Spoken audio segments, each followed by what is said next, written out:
कारखाना ज्या काही संस्था आहेत, बारामती बँक, पीडीसीसी बँकेमध्ये आता सांगतोय 1000 मुलांची भरती, मुलींची भरती होणार आहे। पण त्याच्यात परीक्षा आहे, त्याच्यात 90 मार्काचा पेपर आहे। आपली मुलं मुली, तुमच्या स्वतःची मुलं मुली तुमच्यावर गेली असतील तर अडचण आहे, पण आईवर गेली असतील तर नक्की पास होतील। मला चांगलं माहिती आहे। त्याच्यामुळं आईवर गेलेले मुलं मुली मेरिट मध्ये पास होतील आणि त्यांना तिथं नोकरी मिळेल।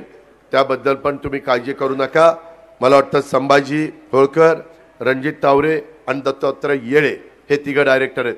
मी डायरेक्टर नसलो तरी माझं एवढंच बँकेत ऐकलं जातं, कारण बँकेचा चेअरमन मी करतो। त्याच्यामुळं तुम्ही त्या ठिकाणी काळजी करू नका।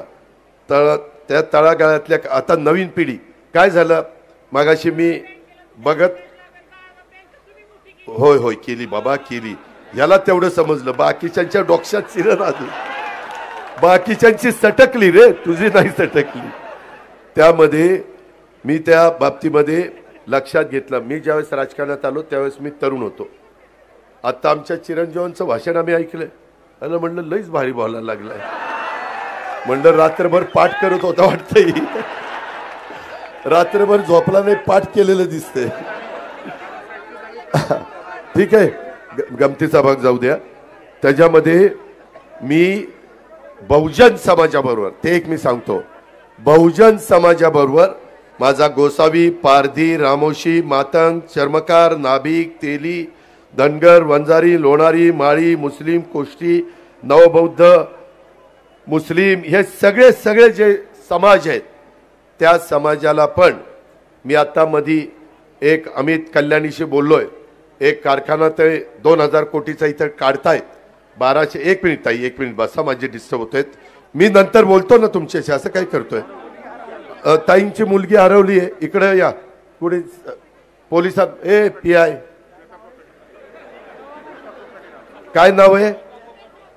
श्वेता कोकाटे, श्वेता कोकाटे नावाची मुलगी। तेव्हा का समोर आहे, कुठं हरवली राव? दादाच्या सभेत कशी हरवल? अरे ही काय 500 रुपये देऊन आलेली जनता नाही।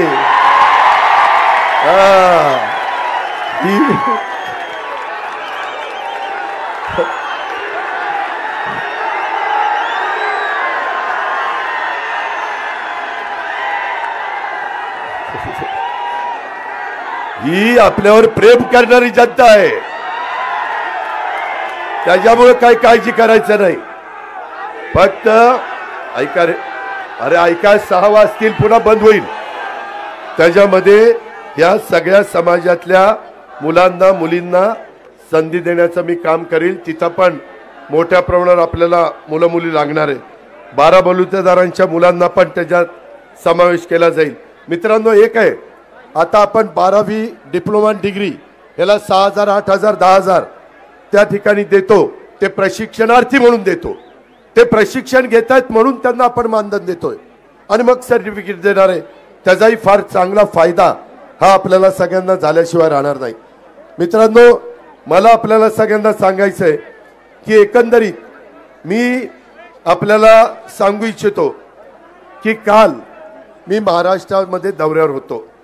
काल जे टेक्सटाईल पार्क मध्ये घडलं त्याच्यामुळे मला पण वेदना झाल्या।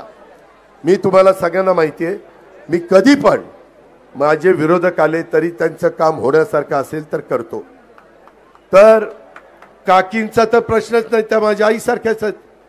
आणि मी खोलात गेलो, मला त्याच्यामध्ये जितेंद्र जाधव आहे करीचं, जितेंद्रचं अभिनंदन करायचंय। त्यांनी नंतर ते सगळं दाखवलं, खरं काय घडलं। अरे आपण ठीक आहे ना, घरात जरी कुणी माझ्या विरोधात उभं राहिलं तर त्यांनाही लोकशाहीमध्ये अधिकार आहे, मी त्याच्याबद्दल काही बोलणार नाही। पण इतक्या खालच्या पातळीला जाऊ नका ना, त्याच्यामध्ये सहानुभूती मिळवण्याचा प्रयत्न करू नका ना। त्या संदर्भामध्ये बारामतीची जनता सुज्ञ आहे। मी एवढं काम केलं, मी एवढं सगळं सांगितलं, तरी देखील बारामतीकरांनी मला लोकसभेला झटका दिला की नाही। जोर जोर का झटका लेकिन धीरे से लगा लगा लगा